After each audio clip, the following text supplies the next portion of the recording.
मंत्री जी, ये ट्रेन जल्दी रोको, पटरी टूटी हुई है, सब मारे जाएंगे, किसी की जान नहीं बचेगी, जल्दी रोको इसे।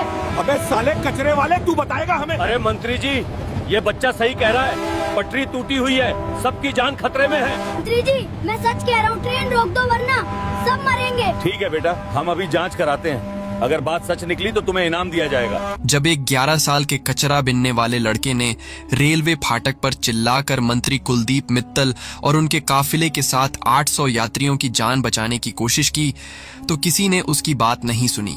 लेकिन जब सच्चाई सामने आई तो पूरा देश हैरान रह गया। यह लड़का कौन था और उसे कैसे पता चला कि पटरी में जानलेवा खराबी है? सुबह के 5:30 बजे थे। राजधानी के सबसे व्यस्त रेलवे फाटक नंबर 47 पर हमेशा की तरह रौनक थी। सड़क के दोनों तरफ गाड़ियों की लंबी कतारें थीं। ट्रकों, बसों, रिक्शों और कारों का शोर था। फाटक के पास चाय की एक छोटी दुकान थी जहां मजदूर और रिक्शा चालक इकट्ठा होते थे। लेकिन आज का दिन खास था क्योंकि भारतीय रेलवे की सबसे आधुनिक ट्रेन वंदे भारत एक्सप्रेस 2 आज पहली बार यहां से गुजरने वाली थी। यह 800 यात्रियों को लेकर दिल्ली से मुंबई जाने वाली थी। आज इस ट्रेन का उद्घाटन करने रेल मंत्री कुलदीप मित्तल खुद आने वाले थे। पूरे शहर में बड़े बड़े पोस्टर लगे थे, भारतीय रेलवे का नया युग, सबसे तेज और सुरक्षित यात्रा। लेकिन इस चमक दमक के बीच फाटक के पास कूड़े के ढेर में एक 11 साल का लड़का आरव कचरा बीन रहा था। उसके शरीर पर पुराना नीला कुर्ता था जो मैल से सना था और कई जगह से फटा हुआ था। नीचे सफेद पजामा था जो अब गंदगी से भूरा हो चुका था। पैरों में टूटे चप्पल थे, बाल बिखरे हुए थे और चेहरे पर धूल की परतें जमी थीं। लेकिन उसकी आंखों में एक अजीब चमक थी।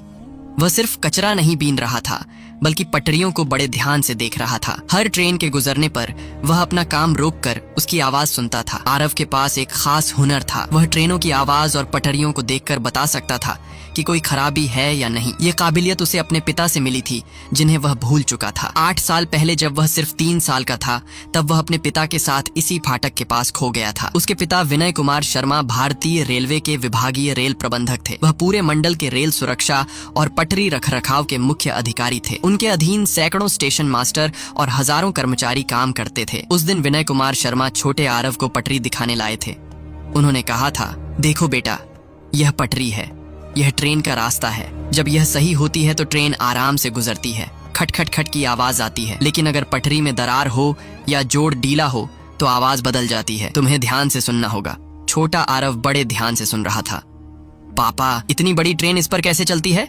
विनय ने पटरी की जोड़ दिखाई। यहाँ फिश प्लेट होती हैं जो 2 पटरियों को जोड़ती हैं। अगर यहाँ थोड़ा सा भी गैप आ जाए या बोल्ट टूट जाए तो पूरी ट्रेन पटरी से उतर सकती है, इसलिए रोज जांच करनी पड़ती है। उस दिन भीड़ में आरव अपने पिता से बिछड़ गया। विनय कुमार शर्मा का दिल टूट गया। उन्होंने हर जगह तलाश की, पुलिस में रिपोर्ट दर्ज कराई, हर स्टेशन पर नोटिस लगवाए, लेकिन आरव गलियों में भटकते हुए एक भिखारी सोहन के साथ रहने लगा था। साल बीते, आरव बड़ा हुआ लेकिन उसे अपना नाम तक याद नहीं था। सोहन एक दयालु इंसान था। वह आरव को अपना बेटा मानता था। आरव उसे दादाजी कहता था।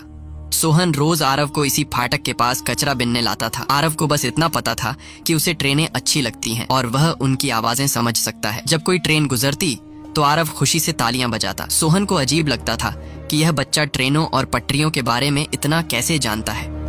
कभी कभी आरव कहता, दादाजी, उस ट्रेन के पहिए ठीक नहीं लग रहे, आवाज अलग है, या दादाजी, उस पटरी का जोड़ ढीला दिख रहा है।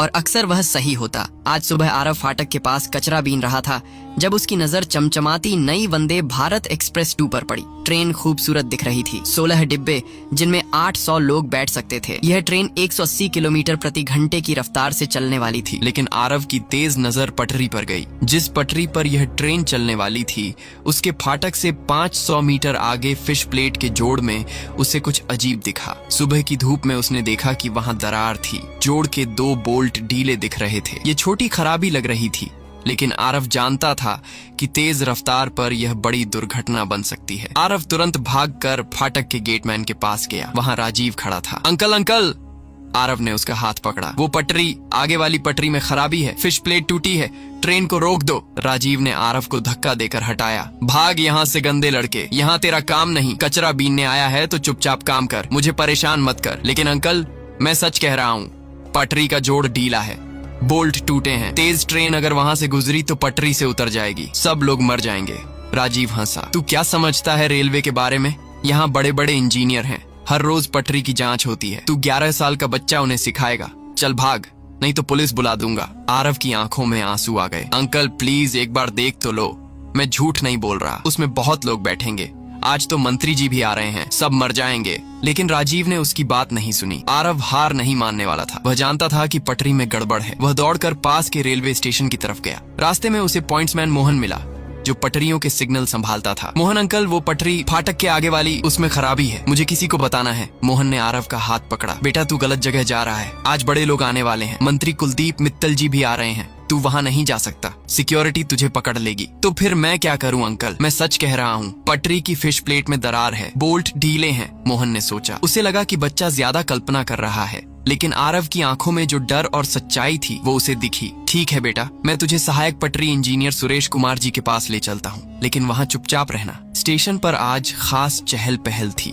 मीडिया वाले, कैमरामैन और बड़े बड़े अधिकारी मौजूद थे, क्योंकि आज रेल मंत्री कुलदीप मित्तल इस पहली यात्रा का उद्घाटन करने आ रहे थे। उनके साथ 20 अन्य विशिष्ट लोग भी इस ट्रेन में सफर करने वाले थे, जिनमें 4 राज्यों के मुख्यमंत्री, 3 केंद्रीय मंत्री, कई उद्योगपति और 5 बड़े फिल्म सितारे शामिल थे। यह ट्रेन दिल्ली से मुंबई होते हुए कई बड़े शहरों को जोड़ने वाली थी। भारतीय रेलवे के महाप्रबंधक अरविंद मल्होत्रा मीडिया को बयान दे रहे थे। यह भारतीय रेलवे का ऐतिहासिक दिन है। हमारी नई वंदे भारत एक्सप्रेस डुआ दुनिया की सबसे सुरक्षित ट्रेनों में से एक है। इसकी हर जांच हो चुकी है।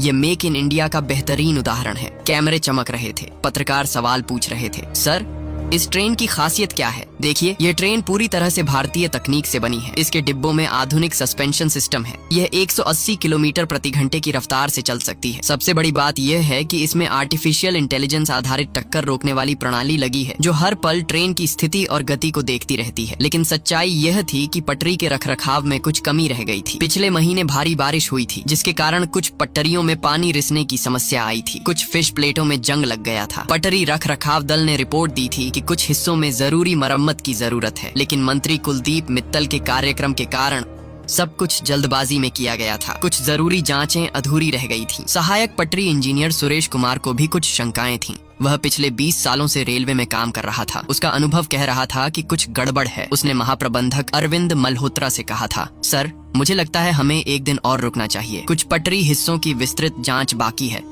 खासकर फाटक नंबर 47 के आगे वाले हिस्से में कुछ फिश प्लेटों की जांच अधूरी है। लेकिन अरविंद मल्होत्रा ने उसकी बात नहीं सुनी थी। देखिए सुरेश जी, मंत्री कुलदीप मित्तल जी आ रहे हैं। मीडिया का पूरा इंतजाम हो गया है।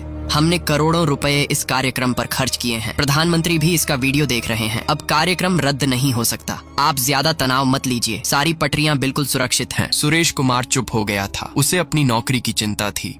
वह जानता था कि अगर उसने ज्यादा जिद की तो उसे निलंबित कर दिया जाएगा, लेकिन उसका दिल कह रहा था कि कुछ गलत है। उसने अपनी डायरी में नोट किया था, फाटक 47 के आगे फिश प्लेट संदेहास्पद, विस्तृत जांच जरूरी। लेकिन किसी ने उस नोट को गंभीरता से नहीं लिया था। इसी समय मोहन आरव को लेकर सुरेश कुमार के पास आया। सर, ये बच्चा कह रहा है कि पटरी में कोई खराबी है। उसमें एक अजीब आत्मविश्वास था। अंकल, मैंने देखा है, फाटक 47 के 500 मीटर आगे फिश प्लेट में दरार है। जोड़ के 2 बोल्ट डीले हैं बाईं पटरी पर, जिस पर वंदे भारत एक्सप्रेस 2 चलने वाली है। सुरेश कुमार का चेहरा गंभीर हो गया। यह बच्चा तकनीकी शब्दों का इस्तेमाल कर रहा था। फिश प्लेट के बारे में कैसे पता? बाईं पटरी कैसे पहचानी? तुम्हें यह सब कैसे पता? मुझे पता है अंकल, मैं रोज वहाँ जाता हूँ, ट्रेनें देखता हूँ, पटरियों को देखता हूँ। जब फिश प्लेट ठीक होती है तो जोड़ चिकना होता है, लेकिन वहाँ गैप दिख रहा है और बोल्टों में जंग है। तेज रफ्तार ट्रेन के दबाव से वो टूट जाएगी। सुरेश कुमार का दिल जोर से धड़का। वह जानता था कि फिश प्लेट खराब होने का मतलब क्या होता है। पूरी ट्रेन पटरी से उतर सकती है। तुमने कहाँ सीखा ये सब? आरव ने सिर हिलाया। मुझे याद नहीं, बस पता है, जैसे कोई मुझे बताता हो। सुरेश कुमार की शंकाएं और बढ़ गईं। उसे अपनी डायरी की वो नोट याद आई। उसने तुरंत अपनी जांच टीम को बुलाया। विकास, अनिल, तुम लोग तुरंत फाटक 47 के आगे बाईं पटरी को देखो, खासकर फिश प्लेट के जोड़ों को जांचो, हर बोल्ट को देखो। लेकिन सर, हमने तो परसों ही नियमित जांच की थी। मैं मैंने कहा है तो करो, ये आपातकाल है, जल्दी करो। पटरी जांच दल अपने उपकरणों के साथ जगह पर गई। अल्ट्रासोनिक दोष खोजने वाला यंत्र, टॉर्क रिंच, आवर्धक कांच, सब उपकरण साथ ले गए। 25 मिनट बाद वे वापस आए। उनके चेहरे पीले थे, पसीना बह रहा था। सर, बच्चा बिल्कुल सही कह रहा था। फिश प्लेट में 8 सेंटीमीटर की बालों जैसी दरार है। 2 बोल्ट पूरी तरह ढीले हैं, 1 बोल्ट का धागा ही खराब है। ये बहुत खतरनाक है। तेज रफ्तार ट्रेन के वजन और कंपन से ये जोड़ टूट जाएगा। ट्रेन के पटरी से उतरने की 90% संभावना है। सुरेश कुमार के होश उड़ गए। क्या ये कैसे हो सकता है? परसों तो सब ठीक था। सर, लगता है पिछले 2 दिनों में भारी मालगाड़ियों की वजह से यह दरार बढ़ी है।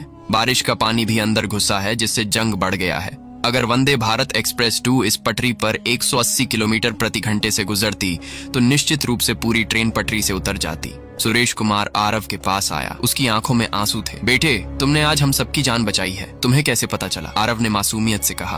अंकल, मुझे नहीं पता, बस आवाज से और देखकर लगा। पापा कहते थे कि पटरी की जोड़ बहुत कुछ बता देती है। तुम्हारे पापा कौन हैं? मुझे याद नहीं। दादाजी कहते हैं मैं छोटा था जब खो गया था। सुरेश कुमार का दिल भर आया। ये बच्चा कितना ज्ञान रखता है रेलवे के बारे में। जरूर इसके पिता रेलवे के क्षेत्र में रहे होंगे। बेटा, तुम यहाँ बैठो, मुझे महाप्रबंधक साहब को बताना है। सुरेश कुमार भागा हुआ अरविंद मल्होत्रा के पास गया। सर, वंदे भारत एक्सप्रेस 2 नहीं चल सकती, पटरी में दरार है। अरविंद मल्होत्रा का चेहरा लाल हो गया। क्या बकवास कर रहे हो? मंत्री कुलदीप मित्तल जी 10 मिनट में आने वाले हैं। सब तैयारी हो गई है। सर, मैं सच कह रहा हूँ, अगर ये ट्रेन चली तो दुर्घटना हो जाएगी, 800 लोग मारे जाएंगे। ये सब तुम्हारा वहम है, ट्रेन बिल्कुल ठीक है। सर, 11 साल के बच्चे ने हमें बताया और हमने जांच की है, दरार पुख्ता है। अरविंद मल्होत्रा हैरान रह गया। कौन सा बच्चा? सुरेश कुमार ने आरव को बुलाया। अरविंद मल्होत्रा ने आरव को देखा। एक छोटा सा मैला कुचैला लड़का। ये मजाक है क्या? इस गंदे बच्चे की बात पर तुम ट्रेन रद्द करने को कह रहे हो? सर, यह बच्चा सच कह रहा है, हमने अपनी आंखों से दरार देखी है। इसी समय बाहर सायरन की आवाज आई। मंत्री जी का काफिला आ गया था। 15 काली चमचमाती गाड़ियां, पुलिस एस्कॉर्ट, कमांडो का पूरा इंतजाम। मीडिया हड़बड़ाहट में अपने कैमरे लगाने लगा। अरविंद मल्होत्रा ने सुरेश कुमार से कहा, देखो, अब कुछ नहीं हो सकता, कार्यक्रम होगा, ट्रेन चलेगी, यह अंतिम है। लेकिन आरव यह सब सुन रहा था। उसे समझ आ गया कि ये लोग उसकी बात नहीं मानने वाले। उसका दिल जोर से धड़क रहा था। उसे लगा जैसे बुरा सपना हो। उसने देखा कि मंत्री कुलदीप मित्तल और उनके साथ आए विशिष्ट लोग स्टेशन में आ रहे हैं। सबके चेहरों पर खुशी है। वे सभी उस वंदे भारत एक्सप्रेस 2 में सवार होने वाले हैं, जो चलने के बाद दुर्घटनाग्रस्त हो जाएगी। आरव का दम घुटने लगा। वह भागा हुआ बाहर आया। वहाँ उसे सोहन मिला, जो उसे ढूंढ रहा था। आरव बेटा, कहाँ गया था? मैं तुझे ढूंढ रहा था। दादाजी, वो ट्रेन वंदे भारत, उसमें बड़े बड़े लोग बैठेंगे, मंत्री कुलदीप मित्तल जी भी, लेकिन पटरी खराब है, सब मर जाएंगे। दादाजी, मुझे वहाँ जाना है, मंत्री जी से मिलना है। नहीं बेटा, वहाँ बहुत सुरक्षा है, तुझे अंदर नहीं जाने देंगे। तो मैं बाहर से ही चिल्लाऊंगा जब तक वे नहीं सुनेंगे। आरव सोहन का हाथ छोड़कर स्टेशन की तरफ दौड़ा। सोहन भी उसके पीछे दौड़ा। आरव, रुक, वापस आ। स्टेशन के अंदर मंत्री कुलदीप मित्तल का स्वागत हो रहा था। उनके गले में फूलों की माला पड़ी। मीडिया उनसे सवाल पूछ रहा था। मंत्री जी, ये वंदे भारत एक्सप्रेस 2 भारतीय रेलवे के लिए कितनी महत्वपूर्ण है। देखिए, ये मेक इन इंडिया का सबसे अच्छा उदाहरण है। हमारे देश के इंजीनियरों ने इसे बनाया है। यह दुनिया की सबसे आधुनिक ट्रेनों में से एक है। ये साबित करती है कि भारत अब किसी से पीछे नहीं है। हम अपनी तकनीक से दुनिया को दिखा रहे हैं कि भारतीय रेलवे कितनी आगे बढ़ गई है। अचानक बाहर से एक तेज आवाज आई। मंत्री जी, रुक जाइए, ट्रेन मत चलाइए। ये आरव की आवाज थी। उसने स्टेशन के बाहर से पूरी ताकत से चिल्लाया था। अंदर सबने सुना। मंत्री कुलदीप मित्तल ने पूछा, ये कौन चिल्ला रहा है? सुरक्षा प्रमुख ने रेडियो पर पूछा। कोई बच्चा है सर, संभाल रहे हैं। बाहर 2 सुरक्षा गार्ड आरव को पकड़ने के लिए दौड़े, लेकिन आरव फुर्तीला था। वह इधर उधर भागकर बच रहा था। मंत्री जी, वंदे भारत की पटरी खराब है, सब लोग मर जाएंगे, प्लीज रुक जाइए। अंदर मंत्री कुलदीप मित्तल परेशान हो गए। ये कैसी आवाज आ रही है? कोई बच्चा परेशान कर रहा है। अरविंद मल्होत्रा घबरा गया। सर, कोई पागल बच्चा है, आप तनाव मत लीजिए, अभी संभाल लिया जाएगा। लेकिन सुरेश कुमार को लगा कि यह आरव की आवाज है। वह जानता था कि वह बच्चा सच कह रहा है। उसने हिम्मत जुटाई। सर, 1 मिनट रुकिए, ये बच्चा सच कह रहा है। अरविंद मल्होत्रा गुस्से से बोला। तुम चुप रहो, मंत्री जी को परेशान मत करो। बाहर आरव अभी भी चिल्ला रहा था। अब कुछ लोग उसके आसपास जमा हो गए थे। ये क्या कह रहा है? कोई पागल लड़का है, इसे पकड़ो कोई। लेकिन सोहन ने आरव को बचाया। एक पत्रकार ने आरव के पास जाकर माइक लगाया। बेटा, तुम क्या कह रहे हो? ट्रेन में क्या खराबी है? आरव ने सांस लेकर कहा, दीदी, वंदे भारत की पटरी में दरार है, फिश प्लेट के पास। अगर यह चली तो दुर्घटना हो जाएगी, सभी लोग मर जाएंगे। पत्रकार हैरान रह गए। तुम्हें कैसे पता? मैंने आवाज सुनी है और देखा है, पटरी का जोड़ ढीला है। पत्रकार ने तुरंत अपने कैमरामैन को इशारा किया। यह तोड़ खबर थी। यह 11 साल का बच्चा दावा कर रहा है कि वंदे भारत की पटरी में खराबी है। इसके अनुसार फिश प्लेट में दरार है। ये खबर तुरंत लाइव टीवी पर आ गई। अंदर स्टेशन में भी टीवी स्क्रीन पर यह खबर दिखी। मंत्री कुलदीप मित्तल ने देखा, यह क्या हो रहा है? ये बच्चा कौन है? अरविंद मल्होत्रा की सांस फूलने लगी। सर, ये कोई साजिश है, विरोधी दल की चाल है। हमारे कार्यक्रम को बर्बाद करने के लिए इस बच्चे को भेजा है। लेकिन सुरेश कुमार आगे आया। नहीं सर, ये बच्चा सच कह रहा है, मैंने खुद जांच कराई है। पटरी में बालों जैसी दरार है। मंत्री कुलदीप मित्तल का चेहरा गंभीर हो गया। क्या आप पुष्टि कर रहे हैं? जी सर, ये बच्चा हमें बताने आया था। पहले हमने इसकी बात नहीं सुनी, लेकिन जब जांच की तो दरार मिली। अरविंद मल्होत्रा घबरा गया। सर, यह सब भ्रम है, ट्रेन बिल्कुल सुरक्षित है। मंत्री कुलदीप मित्तल गुस्से से बोले, तुम लोग क्या कर रहे हो? अगर पटरी में खराबी है तो मुझे पहले क्यों नहीं बताया? सुरेश कुमार ने कहा, सर मैंने बताना चाहा, लेकिन सर ये सब अतिशयोक्ति है। अरविंद मल्होत्रा ने बीच में कहा। बाहर अब मीडिया का पूरा घेरा लग गया था। ज्यादा कैमरे आ गए थे। आरव को घेर कर सवाल पूछे जा रहे थे। बेटा, तुमने इंजीनियरिंग कहाँ से सीखी? आरव ने मासूमियत से कहा, मुझे नहीं पता, बस आवाज से और देखकर लगता है। तुम्हारे मम्मी पापा क्या करते हैं? मुझे याद नहीं, मैं खो गया था।